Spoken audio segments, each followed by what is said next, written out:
कभी कभी भाई से मिलने बहन जाती है और कभी बहन से मिलने भाई भी जाता है, जाना ही चाहिए। तो लक्ष्मी जी से मिलने के लिए आज उनका भाई आया। लक्ष्मी जी किसकी पुत्री हैं? समुद्र की। समुद्र मंथन से प्रकट हुई थी ना, और उसमें से 14 रत्न निकले थे। उसमें एक उच्चैश्रवा नाम का घोड़ा भी निकला था। उच्चैश्रवा, सफेद कलर का, जो सूर्य भगवान ने ले लिया। आज उच्चैश्रवा नाम के घोड़े पर बैठकर सूर्य के पुत्र भगवान का दर्शन करने के लिए आए। लक्ष्मी जी की अचानक दृष्टि पड़ी, अरे घोड़े पर, बहुत सुंदर घोड़ा। बोले ये तो मेरा भाई है उच्चैश्रवा, ये तो मेरा भाई है। देख करके महाराज बड़ी प्रसन्नता हुई और एकटक उसी तरफ देखने लगे। उसी समय नारायण आ गए और नारायण ने पूछा, कौन है ये कौन है? 2-3 बार पूछा तो लक्ष्मी जी ने उत्तर नहीं दिया, क्योंकि ध्यान उसी तरफ था। इसलिए नारायण ने श्राप दे दिया कि अस्वासक्त मतिम वीक्ष्य कामनी मति मोहिनीम मोहिता च हरिम दृष्टा पृष्ठा नैवा विभासते। इस घोड़े की तरफ इतना आसक्त हो कि मेरे पूछने पर भी जवाब नहीं दे रही हो, इसलिए तुम हयम मत समीपस्था समीक्ष यदि मोहिता तो बडवा भव वामरु मर्त लोके दारुणे।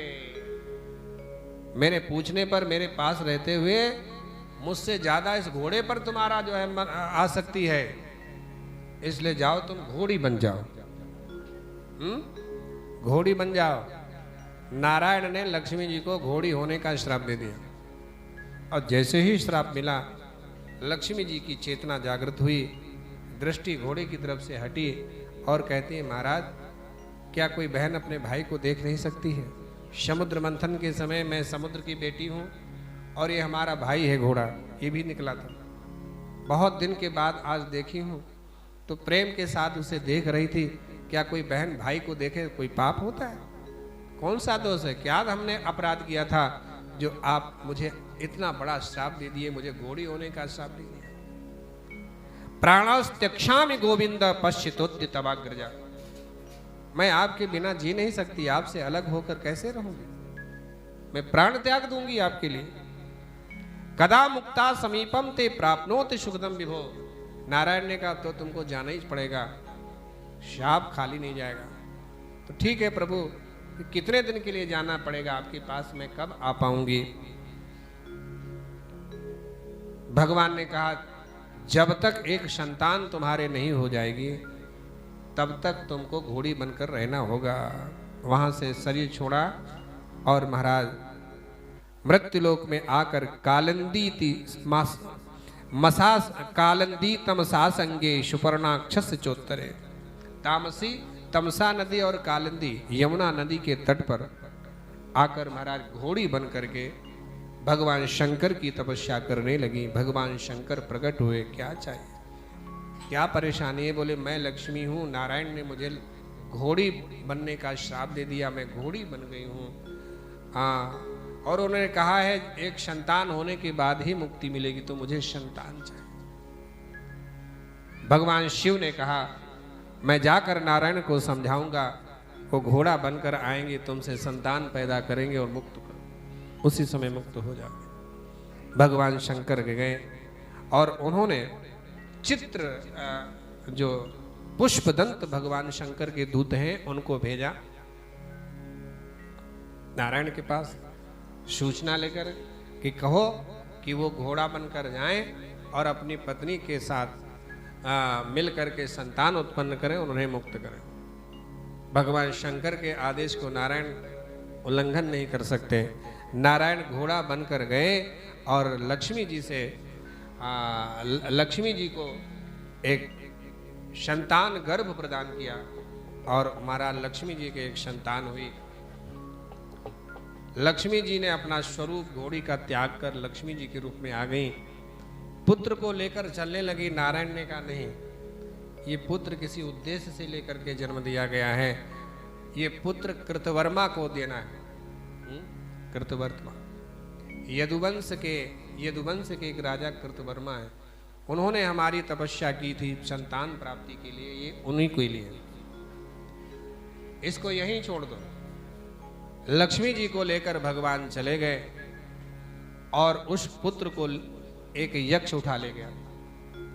यक्ष जब लेकर गया तो ब्रह्मा जी ने कहा, ये वहां पर इंद्र भी थे कि ये जहां से लाए वहीं पहुंचा के आओ, इस पुत्र को नारायण ने कृतवर्मा को दिया हुआ। यक्ष पहुंचा गया, उधर से कृतवर्मा आया। भगवान के आदेश से भगवान ने कहा कि तुम्हें पुत्र वहां तमसा कालिंदी के तट पर मिलेगा, वहां मैं छोड़ के आया हूं। मेरा ही स्वरूप है, हम दोनों का लक्ष्मी और हमारे के द्वारा उत्पन्न है, वो तुम्हें मैं प्रदान करता हूं। तुम्हारा दत्तक पुत्र है, तुम स्वीकार करो। लेकर के आ गए और महाराज उसका नाम रखा है एक वीर। एक वीर का एकावली के साथ में है?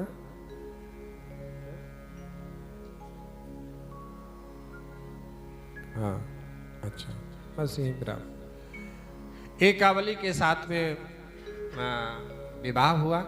और यही जो कृतवीर है ना, यही जो एक वीर है, इसी को कार्तवीर अर्जुन कहते हैं।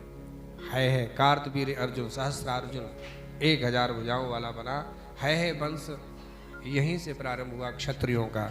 है वंश क्षत्रियों का यहीं से प्रारंभ हुआ, इसी कृतवर्मा के पुत्र एक वीर के द्वारा। बोले भक्त वत्सल भगवान की जय। आज की कथा का हम यहीं पर विराम देते हैं। और समय ज़्यादा हो गया क्योंकि विलम्ब से कथा प्रारंभ हुई थी, इसलिए थोड़ा विलम्ब हो गया। अब कथा जो है कल और परसों की कथा दोपहर में ही विराम है, दोपहर में विराम है। और परसों के दिन 10 बजे कथा प्रारंभ हो जाएगी, 12 बजे विश्राम हो जाएगा, 1 बजे तक भोग अपना डल जाएगा। और उसी दिन शाम की ट्रेन से फिर हमारा प्रस्थान भी है। और फिर माता रानी कृपा करेंगी, आप सब लोग चाहोगे तो आते रहेंगे दोबारा फिर। बोले सच्चे दरबार की आरती। हाँ, देखो अभी जो हमारे हिमाचल से भक्त लोग आए थे, उनके साथ एक बच्चा था, उसकी कुछ तबीयत खराब हो गई है, अभी घूमने गए थे।